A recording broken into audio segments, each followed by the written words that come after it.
बनैबा फूलकोबी पकोड़ा। देखो प्रथम आम लुण दिगला, ये आमर बेसन, ये आमर आरई पाउडर, ये किसी आम मसला दौनु साधा पकोड़ा बनैबा।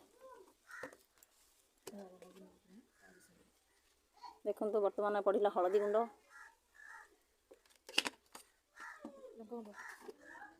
तापर पड़ा आमर लंका गुंड, तापर एथिरे आमे दबा बेसन,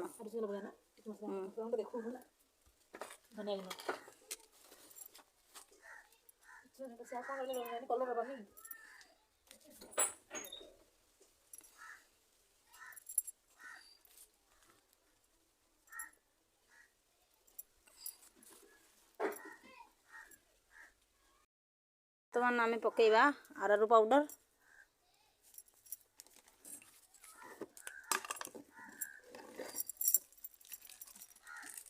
तापर पड़िबा हमर जीरा गुंड,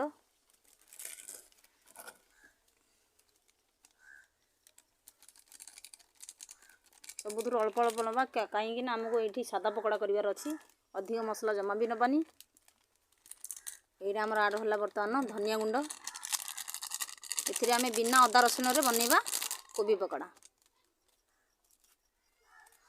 यहाँ हूँ आमर निरामिष पकोड़ा, ये आमिष जमा भी आड हेनी। यहाँ पड़ा आमर रुचि गुंड, बेसी भी नबनी, मात्र गोटे कि दीटा नहीं पारे, आपन को जी दरकार आपड़ से नहीं पारे, आमको अधिक दरकार ना, से लगे ये आमर बर्तमान कलर आड हम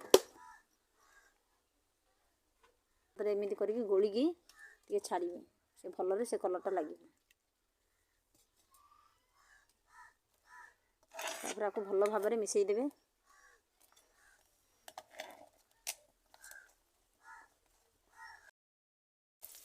देखो बर्तमान आमर कोबी पकोड़ा छना चलती, गुड़ा थुआ होता, बर्तमान आमर कोबी पकोड़ा भी छना हम।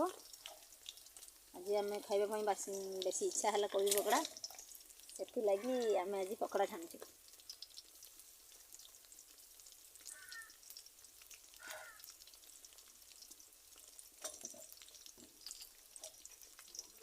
आमर कोबी पकोड़ा बर्तमान सिझीगला, एवं आम आपको बाहर करवा।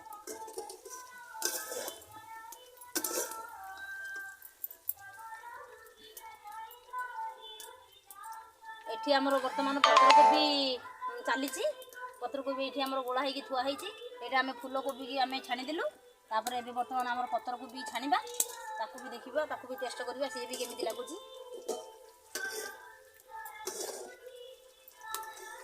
छणा हम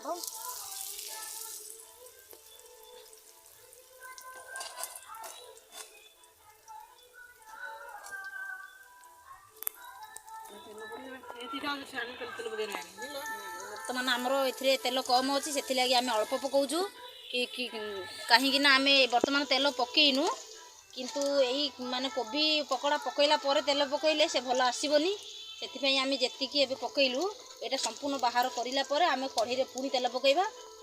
हेलो गाइस, आमर बर्तमान कोबी पकोड़ा आम बनई सारीचु। एबे आम टेस्ट करबा कोबी पकोड़ाटी आमर केमिति लागुची। चलते देखा, ये बर्तमान आमर कोबी पकोड़ा अच्छी। यही देखंतु आमर कोबी पकोड़ा रेडी हो सारी, आपको आम खाई टेस्ट करबा केमिति लागुची।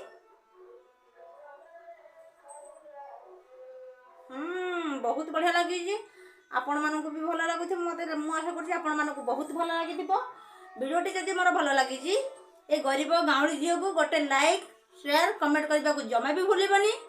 रखुची, बाय। लास्ट रे सब्सक्राइब करिवो।